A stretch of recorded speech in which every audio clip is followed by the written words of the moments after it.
Welcome to top 9 news. నేను ప్రతిభ. Arab సామ్రాజ్యంలో అబ్బురపరిచే హిందూ దేవాలయం, సర్వమానవ సౌభ్రాతృత్వానికి ప్రతిబింబం. ప్రధాని మోదీ చేతుల మీదుగా ప్రారంభోత్సవం. అబుదాబిలో ప్రధాని మోదీ ప్రారంభించిన ఆలయ విశేషాల టాప్ 9 న్యూస్ ఇప్పుడు చూద్దాం. యునైటెడ్ అరబ్ ఎమిరేట్స్ రాజధాని అబుదాబిలో నిర్మించిన స్వామినారాయణ మందిరాన్ని ప్రధాని మోదీ ప్రారంభించారు. వేదాల్లో ప్రవచించిన రీతిలో సామాజిక ఆధ్యాత్మిక పరంపరకు అనుగుణంగా ఈ ఆలయాన్ని బొచా సన్వాసి శ్రీ అక్షర్ పురుషోత్తం స్వామినారాయణ సంస్థ నిర్మించింది. ఈ సంస్థ వైష్ణవ ఆచారాల్ని పాటించే స్వామినారాయణ సంప్రదాయాన్ని ఆచరిస్తోంది. ఆచరణ సాధ్యమైన ఆధ్యాత్మిక సూత్రాల ఆధారంగా రూపుదిద్దుకున్న ఈ ఆలయం సమాజంలో ఆధ్యాత్మిక, నైతిక, సామాజిక సవాళ్లకు పరిష్కారం చూపడానికి కృషి చేస్తుంది. అరబ్ దేశాల్లో ఇది మొదటి హిందూ మందిరం. Delhi, Gandhinagar, London, Houston, Chicago, Atlanta, Toronto, Los Angeles, Nairobi సహా బాబ్స్ సంస్థకు ప్రపంచవ్యాప్తంగా 1550 ఆలయాలు నిర్వహిస్తోంది. స్వామినారాయణ వర్గ 10వ ఆధ్యాత్మిక గురువు, బాబ్స్ అధికార ప్రతినిధి ప్రముఖ స్వామి మహారాజ్ ఏప్రిల్ 5, 1997న యుఏఈలో మందిరం నిర్మించాలని సంకల్పించారు. దీని ద్వారా దేశాలు, సమాజాలు, సంస్కృతులను ఒక్కతాటిపైకి తేవాలని ఆయన భావించారు. అంతేకాకుండా యుఏఈలో ఉండే భారతీయులకు ఒక ఆలయం అవసరాన్ని కూడా నాడు ఆయన నొక్కి చెప్పారు. యుఏఈలో భారతీయుల సంఖ్య 33 లక్షలు. వీరిలో దాదాపు 200 కుటుంబాలు స్వామినారాయణ వర్గానికి చెందినవిగా ఉన్నాయి. 108 అడుగుల ఎత్తు, 262 అడుగుల పొడవు, 180 అడుగుల వెడల్పుతో కూడిన ఈ ఆలయం వెలుపలి వైపు గోడలకు రాజస్థాన్కి చెందిన పింక్ శాండ్ స్టోన్ ని ఉపయోగించారు. లోపలి వైపు ఇటాలియన్ మార్బుల్ ఉపయోగించారు. మొత్తంగా 20,000 టన్నుల రాయి, మార్బుల్ ని 700 కంటైనర్స్ ద్వారా ఆలయానికి చేర్చారు. ఈ ఆలయ నిర్మాణం కోసం 700 కోట్ల రూపాయలు ఖర్చు చేశారు. ఎండాకాలంలో కూడా నడవడానికి ఎటువంటి ఇబ్బంది లేకుండా దీనిలో నానో టైల్స్ ని ఉపయోగించారు. ఈ ఆలయానికి 2 గుమ్మటాలున్నాయి. వాటికి సామరస్య గుమ్మటం, శాంతి గుమ్మటం అని పేర్లు. ఆలయంలో ఏర్పాటు చేసిన సామరస్య గోడ యుఏఈలోని అతిపెద్ద 3D ప్రింటెడ్ గోడ. దీనిపై 30 పురాతన, ఆధునిక భాషల్లో సామరస్యం అని రాశారు. అలాగే ఆలయ నిర్మాణంలో ఉన్న ముఖ్య ఘట్టాల్ని ఈ 3D ప్రింటెడ్ గోడలో చూడొచ్చు. ఈ ఆలయంలో భారతదేశం 4 మూలాలకు చెందిన దేవుళ్ళని చూడవచ్చు. సీతారామ లక్ష్మణులు, హనుమాన్, శివపార్వతులు, గణపతి, కార్తికేయ, జగన్నాథుడు, రాధాకృష్ణులు, ఏడుకొండల వెంకటేశ్వర స్వామి, అయ్యప్పను ఈ ఆలయంలో దర్శించుకోవచ్చు. భారతీయ పురాతన నాగరికతతో పాటు మాయా నాగరికత, object, Egypt, Arabic, Europe, China, Africa నాగరికతలకు చెందిన చిత్రాల్ని కూడా ఈ ఆలయంలో చెక్కారు. ఈ ఆలయం చుట్టూ ఒక పవిత్రమైన నదిని ఏర్పాటు చేశారు. దీనికోసం గంగా, యమున నుంచి జలాల్ని తీసుకొచ్చారు. సరస్వతి నది తెల్లని కాంతి రూపంలో ఇక్కడ కనిపిస్తుంది. గంగ ప్రవహించడానికి వీలుగా కాశీ తరహా ఘాట్ కూడా కట్టారు. శాంతి, సామరస్యాలకు ప్రతిరూపంగా నిలిచే ఈ మందిరానికి ముస్లిం రాజు భూమిని విరాళంగా ఇచ్చారు. ప్రధాన architect Catholic Christian, project manager Sikh, పునాదుల డిజైనర్ బౌద్ధుడు, పార్సీ వర్గానికి చెందిన నిర్మాణ సంస్థ, జైన సంప్రదాయానికి చెందిన వ్యక్తి డైరెక్టర్గా సర్వ మతాలకు ఈ ఆలయం ఆలంబనగా నిలుస్తోంది. రేపటితో ముగియబోతున్న రాజ్యసభ నామినేషన్లు. దేశవ్యాప్తంగా 57 స్థానాలకు ఎన్నికలు. రాజస్థాన్ నుంచి రాజ్యసభకు సోనియా, తెలంగాణ నుంచి రేణుక. రాజ్యసభ రాజకీయం టాప్ 9 న్యూస్ ఇప్పుడు చూద్దాం. తెలంగాణ నుంచి రాజ్యసభ అభ్యర్థులుగా కేంద్ర మాజీ మంత్రి రేణుకా చౌదరి, ఎం. అనిల్ కుమార్ యాదవ్ ని అభ్యర్థులుగా కాంగ్రెస్ ప్రకటించింది. ఖమ్మం నుంచి లోక్సభకు పోటీ చేస్తానని రేణుకా చౌదరి పదే చెబుతూ ఉన్న క్రమంలో కాంగ్రెస్ హైకమాండ్ ఆమెకు రాజ్యసభకు పంపిస్తోంది. అనిల్ కుమార్ యాదవ్ మొన్నటి వరకు తెలంగాణ యువజన కాంగ్రెస్ అధ్యక్షుడిగా వ్యవహరించారు. మాజీ ఎంపీ అంజన్ కుమార్ యాదవ్ కుమారుడే ఈయన. రాజ్యసభ సిట్టింగ్ ఎంపీ వద్దిరాజు రవిచంద్రను మరోసారి పెద్దల సభకు పంపించాలని బీఆర్ఎస్ నాయకత్వం నిర్ణయించింది. రేపు ఆయన నామినేషన్ దాఖలు చేయబోతున్నారు. 2 ఏళ్లు మాత్రమే రవిచంద్ర రాజ్యసభ సభ్యుడిగా ఉండడంతో మళ్లీ ఆయనకే అవకాశం ఇవ్వాలని పార్టీ నాయకత్వం డిసైడ్ అయింది.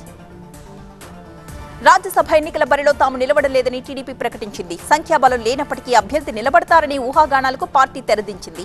ఏపీలో 3 రాజ్యసభ స్థానాలకు ఇప్పటికే అధికార వైసీపీ అభ్యర్థులు నామినేషన్స్ దాఖలు చేశారు. ప్రస్తుత పరిణామాలతో రాజ్యసభలో టీడీపీకి ప్రాతినిధ్యం లేకుండా పోతుంది.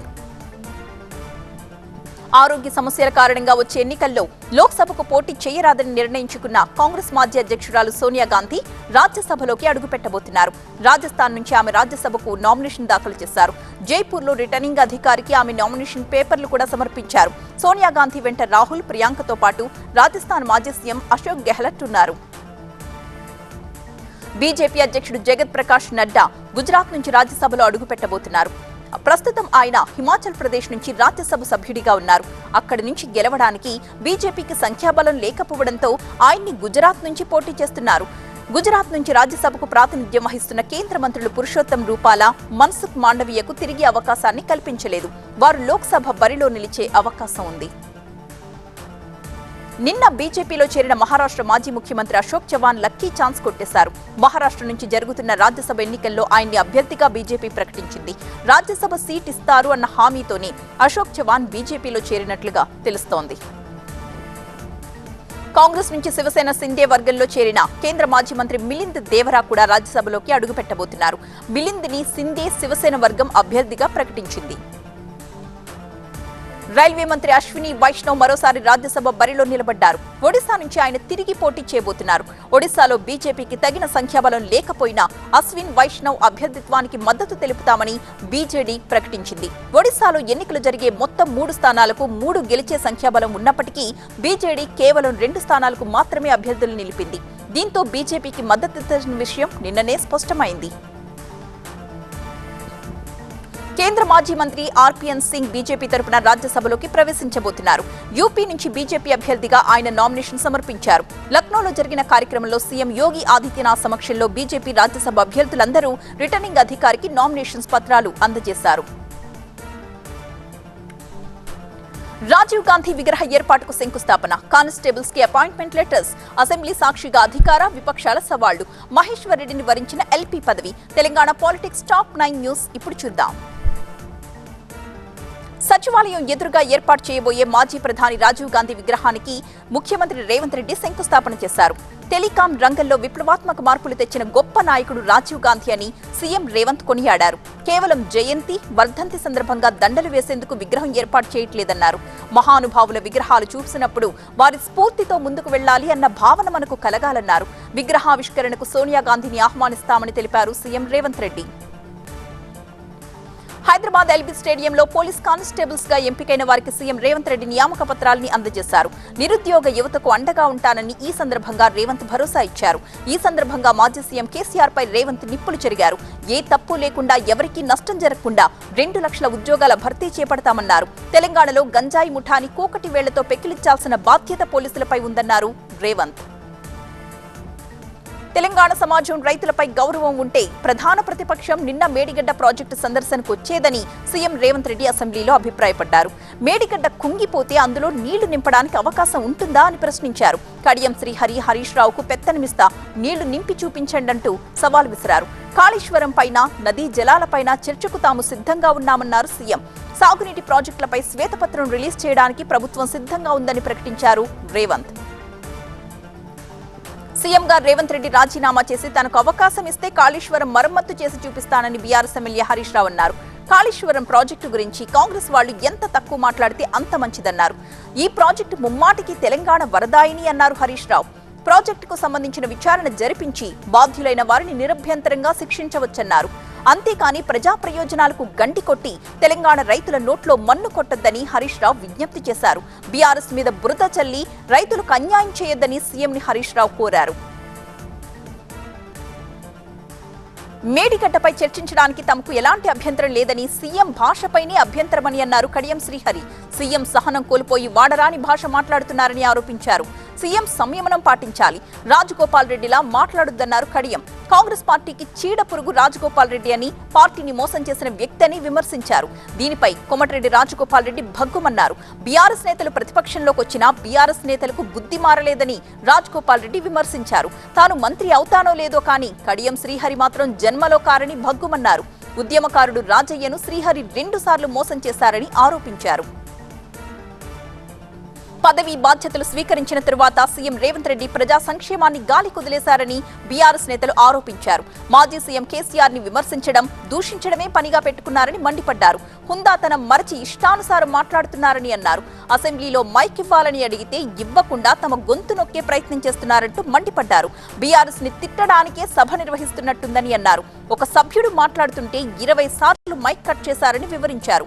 కాంగ్రెస్ నేతలు అసెంబ్లీలో దుర్మార్గంగా వ్యవహరిస్తున్నారంటూ ఆగ్రహం వ్యక్తం చేశారు. తెలంగాణ మాజీ CM KCR AP CM Jaganmohan Reddy sentiment ని రెచ్చగొట్టే ప్రయత్నం చేస్తున్నారని బీజేపీ మాజీ ఎమ్మెల్యే రఘునందన్ రావు ఆరోపించారు. గతంలో ఏనాడు ఉమ్మడి రాజధానిపై మాట్లాడిన జగన్ ఇప్పుడు ఎన్నికల వేళ వైవి సుబ్బారెడ్డి ద్వారా తెలంగాణ వాదాన్ని రెచ్చగొడుతున్నారన్నారు. వచ్చే ఎన్నికల్లో లబ్ధి పొందడానికే మళ్లీ ఆంధ్ర తెలంగాణ సెంటిమెంట్ ని తీసుకొస్తున్నారన్నారు. మేడిగడ్డ విషయంలో కాంగ్రెస్ సర్కార్ కొత్త నాటకాలు ఆడుతోందన్నారు. బీజేపీ బీఆర్ఎస్ మధ్య పొత్తు అంటూ ప్రచారం మొదలుపెట్టారని రఘునందన్ రావు మండిపడ్డారు. మహిళలకు ఉచిత బస్ సౌకర్యం కల్పిస్తే బీఆర్ఎస్ నాయకులు తట్టుకోలేకపోతున్నారంటూ మంత్రి సీతక్క విమర్శించారు. విద్యార్థుల్ని భయపెట్టేట్టుగా బీఆర్ఎస్ నేతల మాటలున్నాయని అన్నారు. బీఆర్ఎస్ ప్రభుత్వం గతంలో ఇచ్చిన ఒక్క హామీని కూడా పూర్తిగా అమలుపరచలేదని మండలిలో మంత్రి సీతక్క ఆరోపించారు. అసెంబ్లీలో బీజేపీ శాసనసభాపక్ష నేతగా నిర్మల్ ఎమ్మెల్యే ఆలేటి మహేశ్వరరెడ్డిని ఏకగ్రీవంగా ఎన్నుకున్నట్టు తెలంగాణ బీజేపీ తెలియజేసింది. ఈ మేరకు అసెంబ్లీ స్పీకర్ కి తెలంగాణ బీజేపీ అధ్యక్షుడు కిషన్ రెడ్డి లేఖ పంపించారు. ఉపనేతలుగా పాయల్ శంకర్, కాటిపల్లి వెంకటరమణారెడ్డి వ్యవహరిస్తారని ఆ లేఖలో కిషన్ రెడ్డి వెల్లడించారు. పాల్వాయి హరీష్ బాబు బీజేఎల్పీ చీఫ్ విప్ గా నియమితులయ్యారు. శాసన మండలిలో బీజేపీ ఫ్లోర్ లీడర్ గా ఏవిఎన్ రెడ్డి వ్యవహరిస్తారని మండలి చైర్మన్ కి కిషన్ రెడ్డి మరో లేఖ రాశారు. పార్టీ కోసం కష్టపడ్డ వారికే ప్రాధాన్యత ఇస్తామన్న చంద్రబాబు ఇక ప్రజల దృష్టి మరల్చడానికే ఉమ్మడి రాజధాని ప్రకటన అంటున్న జీవీఎల్. మరొక వైపు అసెంబ్లీలో తనకంటే పవన్ ఉండాలంటున్న ప్రభాకర్ చౌదరి. ఇలాంటి టాప్ 9 ఆంధ్ర పాలిటిక్స్ ఇప్పుడు చూద్దాం. ఉమ్మడి రాజధాని కొనసాగించాలి అనేది తమ విధానం కాదన్నారు మంత్రి బొత్స. వైవి సుబ్బారెడ్డి వ్యాఖ్యల్ని వక్రీకరించారని చెప్పారు. ఉమ్మడి రాజధాని కొనసాగింపు సాధ్యం కూడా కాదన్నారు. విభజన హామీల సాధనే తమ పార్టీ విధానమన్నారు బొత్స. ఇప్పటికే 3 రాజధానులతో అయోమయంలో ఉన్నామని అన్నారు జీవీఎల్. కోర్టుల్లో కేసులుండడం వల్ల 5 ఏళ్లుగా రాజధాని నిర్మాణం జరగలేదన్నారు. 10 ఏళ్లుగా ఉమ్మడి రాజధాని ఇస్తే 2 పార్టీలు వదిలేశాయన్నారు. ఇప్పుడేమో 10 ఏళ్లయ్యాక మళ్లీ హైదరాబాద్ కావాలంటున్నారంటూ విమర్శించారు. ఏపీ రాజధాని లేని రాష్ట్రంగా ఉండిపోయిందని ప్రజల దృష్టి మరల్చేందుకు ఈ ప్రకటన చేశారంటున్నారు జీవీఎల్.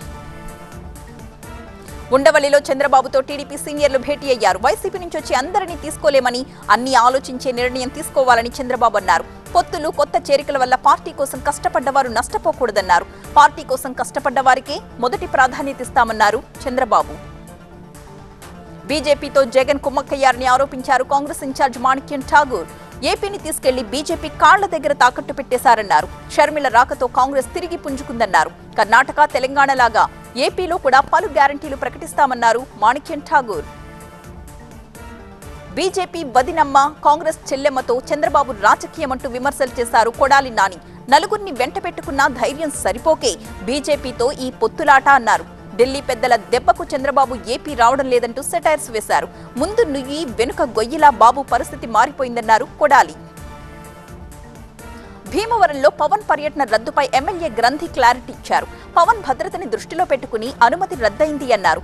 ఏవియేషన్ అధికారులు అనుమతి ఇవ్వలేదని చెప్పారు. అయితే కుట్రతోనే పర్యటనను అడ్డుకున్నారని జనసేన కార్యకర్తలు ఆగ్రహం వ్యక్తం చేస్తున్నారు.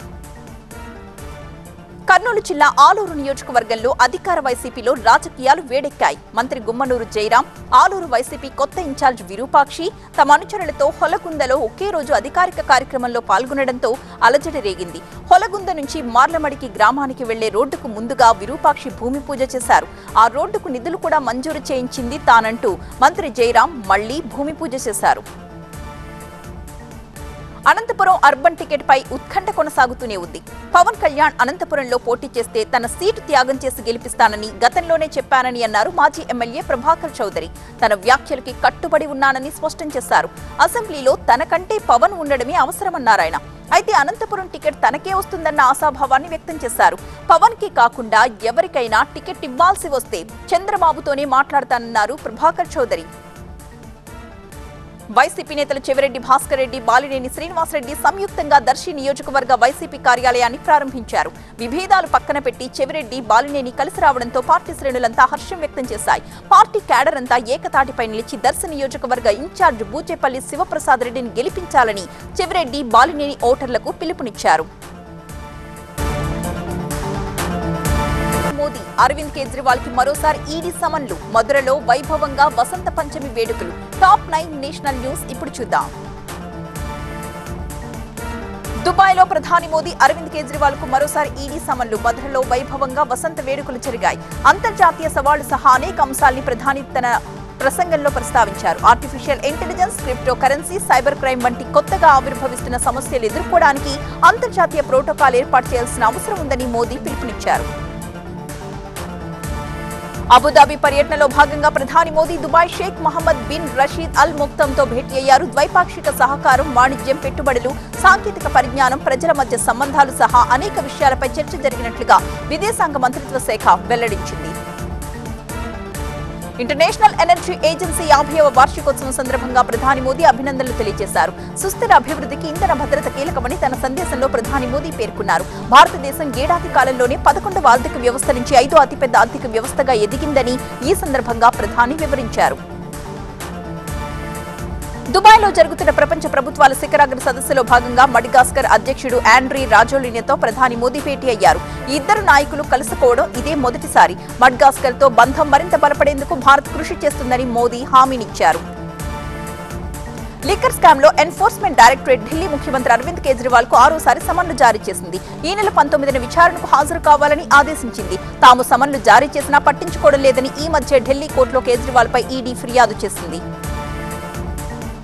మాజీ ప్రధాని లాల్ బహదూర్ శాస్త్రి మనవడి విభాకర్ శాస్త్రి బీజేపీలో చేరారు. లక్నోలో యూపీ బీజేపీ అధ్యక్షుడు భూపేందర్ సింగ్, ఉప ముఖ్యమంత్రి బ్రజేష్ పాఠక్ సమక్షంలో ఆయన కమలం పార్టీలో చేరారు. తన తాత సిద్ధాంతం జై జవాన్ జై కిసాన్ తో మమేకం కావడానికి అవకాశం కల్పించిన ప్రధాని మోదీకి విభాకర్ శాస్త్రి కృతజ్ఞతలు తెలియజేశారు. ఢిల్లీ రవాణా సంస్థ డీటీసీలోకి కొత్తగా 350 ఎలక్ట్రిక్ బస్సులు ప్రవేశించాయి. ఢిల్లీలో నిర్వహించిన కార్యక్రమంలో ఢిల్లీ లెఫ్టినెంట్ గవర్నర్ వీకే సక్సేనా, ముఖ్యమంత్రి అరవింద్ కేజ్రీవాల్ ఈ బస్సులకి పచ్చ జెండా ఊపారు. ఈ కొత్త బస్సులతో దేశంలోని అత్యధిక ఎలక్ట్రిక్ బస్సులున్న సంస్థగా డీటీసీ నిలుస్తోంది. జనావాసాల్లోకి చుక్కల జింక. నాగార్జున సాగర్ లో 2వ రోజు డ్యామ్ సేఫ్టీ అథారిటీ పరిశీలన. ఏజెన్సీ ఏరియాలో పెరిగిన నిఘా. తెలుగు రాష్ట్రాల టాప్ 9 న్యూస్ ఇప్పుడు చూద్దాం. ఎన్నికలు సమీపిస్తూ ఉండడంతో అల్లూరు జిల్లా ఏజెన్సీలో నిఘాని ఎన్ఫోర్స్మెంట్ అధికారులు పెంచారు. ఏఓబీతో జిల్లా సరిహద్దుల్లో 7 చెక్ పాయింట్స్ ఏర్పాటు చేశారు. ఒకవైపు స్పెషల్ ఎన్ఫోర్స్మెంట్ బ్యూరో ప్రత్యేక బృందాలు, మరొక వైపు పోలీసులు ఈ ప్రాంతంలో అణువణువు పరిశీలిస్తున్నారు. National dam safety authority, Krishna river board సభ్యులు నాగార్జున సాగర్ డ్యాం భద్రతపై 2వ రోజు పరిశీలన చేపట్టారు. తెలంగాణ, ఏపీ రాష్ట్రాల ఇరిగేషన్, జెన్కో అధికారులు తెలంగాణ పవర్ హౌస్ లో సమీక్షా సమావేశం జరిపారు. విద్యుత్ ఉత్పత్తి సామర్థ్యం, నీటి వినియోగానికి సంబంధించిన వివరాలు అడిగి తెలుసుకున్నారు. రివర్స్ టర్బైన్స్ పనితీరును కూడా అడిగి తెలుసుకున్నారు. వాలంటైన్స్ డేని వ్యతిరేకిస్తూ విశాఖలో జన జాగరణ సమితి నిరసన చేపట్టింది. కళ్లకు గంతలు కట్టుకుని విద్యార్థులు ప్రదర్శన చేశారు. భారతీయ సంస్కృతి ముద్దు, పాశ్చాత్య సంస్కృతి వద్దు అంటూ నినాదాలు చేశారు. పాశ్చాత్య విశ్వ సంస్కృతిని విడనాడి భారతీయ సంస్కృతిని ప్రోత్సహించాలంటూ డిమాండ్ చేశారు. ఒంగోలులో 25,000 మంది పేదలకు ఇళ్ల పట్టాలందించే ప్రయత్నాలకు ఆటంకం ఏర్పడుతోంది. ఈ నెల 21న సీఎం చేతుల మీదుగా లబ్ధిదారులు పట్టాలందించడానికి అధికారులు ప్రయత్నాలు చేస్తున్నారు. ఈ క్రమంలో ఇళ్ల పట్టాల పంపిణీ ఆపాలంటూ హైకోర్టులో పిల్ దాఖలైంది. చిత్తూరు జిల్లా పలమనేరులో 4వ విడత ఆసరా కార్యక్రమం చెక్కుల పంపిణీ సందర్భంగా గంగవరం నుంచి పలమనేరు వరకు వైసీపీ శ్రేణులు భారీ ర్యాలీ నిర్వహించాయి. ఎంపీ పెద్దిరెడ్డి మిథున్ రెడ్డి, పలమనేరు ఎమ్మెల్యే వెంకటగౌడ ఈ ర్యాలీలో పాల్గొన్నారు. హెల్మెట్ ధరించండి, ప్రాణాలు కాపాడుకోండి అని రోడ్డు భద్రతా మాసోత్సవాల్లో మెదక్ జిల్లా పోలీసులు ప్రజలకు అవగాహన కల్పించారు. రోడ్డుపై వాహనం నడిపేటప్పుడు ఎలాంటి జాగ్రత్తలు తీసుకోవాలని వివరించారు పోలీసులు. ఈ సందర్భంగా పోలీసులు ర్యాలీ జరిపారు. అల్లూరు జిల్లా రాజవొమ్మంగి మండలం అప్పలరాజుపేటలో అడవిలో ఉండే చుక్కల జింక దారి తప్పి జనావాసాల్లోకి వచ్చేసింది. కుక్కలు తరమడంతో ఆ జింక అక్కడి స్కూల్లోకి ప్రవేశించింది. ఈ విషయాన్ని స్థానికులు అటవీ అధికారులకు చెప్పడంతో వారు దాన్ని పట్టుకుని సంరక్షణ ప్రాంతానికి తరలించారు.